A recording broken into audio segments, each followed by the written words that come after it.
देखिए अक्सर हमें शुरू से ऐसा बताया गया कि square root of A into square root of B equal to क्या होता है, तो square root of A B होता है। ये फॉर्मूला जो है हम अब तक सही मानते थे, लेकिन आपको पता होना चाहिए कि ये फॉर्मूला जो है कंडीशनल है, यानी सभी केस में जो है ना ये फॉर्मूला सही नहीं होता। आइए इसको हम एक्सप्लेन करते हैं। जैसे यहाँ पे क्या करते हैं कि स्क्वायर रूट ऑफ -1 लेते हैं इंटू स्क्वायर रूट ऑफ -1 लेते हैं। अब इस फॉर्मूला के अकॉर्डिंग आप क्या देख रहे हैं कि स्क्वायर रूट ऑफ ए है into square root of B है, तो इसको स्क्वायर रूट ऑफ ए भी लिख सकते हैं। तो वैसे ही समझिए कि ए की जगह -1 दिख रहा है, बी की जगह भी -1 दिख रहा है, तो इस फॉर्मूला पे सेट करेंगे तो -1 ए की जगह और बी की जगह भी -1 हो जाएगा। ठीक है, अब ये दोनों मल्टीप्लाई होगा तो स्क्वायर रूट ऑफ 1 हो जाएगा, जिसका वैल्यू 1 निकल जाता है। दूसरी तरफ जो है ना क्लास 11th में हम लोग कॉम्प्लेक्स नंबर पढ़ते हैं, अगर उस प्रोसेस से इसका वैल्यू निकालते हैं तो आपको पता होगा कि स्क्वायर रूट ऑफ -1 को हम लोग आयोटा बोलते हैं, जिसको आई से डिनोट करते हैं। फिर यहाँ पे स्क्वायर रूट ऑफ -1 है, ये भी आयोटा आई से डिनोट करते हैं। जब इसको आपस में मल्टीप्लाई करेंगे तो आयोटा स्क्वायर हो जाएगा, और ये भी हमें पता होना चाहिए क्लास 11 से कि आयोटा स्क्वायर का जो वैल्यू निकल करके आता है ये -1 आता है।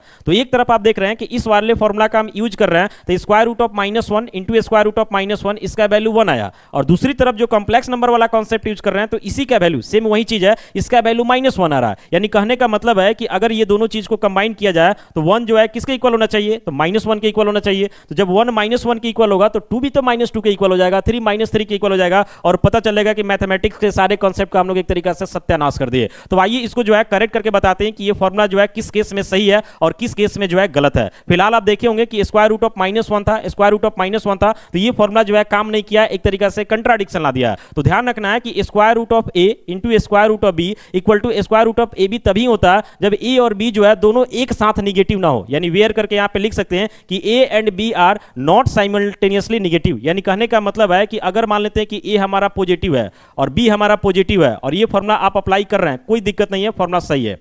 अगर मान लेते हैं कि हमारा ए जो है पॉजिटिव है और बी हमारा निगेटिव है, तब हम अप्लाई कर रहे हैं ये फॉर्मूला, तो भी सही है, कोई दिक्कत नहीं है, यहाँ पे एकदम करेक्ट है। आगे हम इसको बढ़ेंगे तो √6 आयोटा इसका वैल्यू हो जाएगा, समझ रहे हैं। मान लेते हैं यहाँ स्क्वायर रूट ऑफ 3 है इंटू स्क्वायर रूट ऑफ -4 है, तो स्क्वायर रूट ऑफ दोनों को मल्टीप्लाई कर देते हैं तो -12, ये भी सही है, ये सब सही है, कोई दिक्कत नहीं है। यहाँ देख रहे हैं रूट के अंदर दोनों पॉजिटिव है, सही है फॉर्मूला। रूट के अंदर एक पॉजिटिव एक निगेटिव, तो भी सही है, कोई दिक्कत नहीं है। लेकिन अगर ऐसा कर देते हैं कि रूट के अंदर अगर हम दोनों को निगेटिव कर देते हैं, और उस केस में जो है ना अगर आप इस फॉर्मूले का यूज कर रहे हैं, देन ये फॉर्मूला कहीं ना कहीं जो है गलत हो जाता है और ये आपको गलत रिजल्ट देता है। तो रूट के अंदर जब दोनों निगेटिव होता है ना, तो उस केस में हम लोग क्या करते हैं कि आयोटा का हेल्प लेते हैं। जैसे स्क्वायर रूट ऑफ -2 है इंटू स्क्वायर रूट ऑफ -3 है, तो पहले वाले को लिखेंगे √2 आयोटा और दूसरे वाले को लिखेंगे √3 आयोटा, यानी रिजल्ट हमें मिलेगा √6 आयोटा स्क्वायर। आयोटा स्क्वायर -1 होता है, यानी माइनस स्क्वायर रूट ऑफ 6, और ये हमारा सही है। यानी कुल मिलाकर के ये समझिए कि square root of A into square root of B equal to square root of A B तभी होता है जब ए और बी दोनों एक साथ निगेटिव ना हो। कोई एक निगेटिव होगा चलेगा, दोनों पॉजिटिव होगा चलेगा, कोई एक जीरो हो जाए पॉजिटिव हो जाए, एक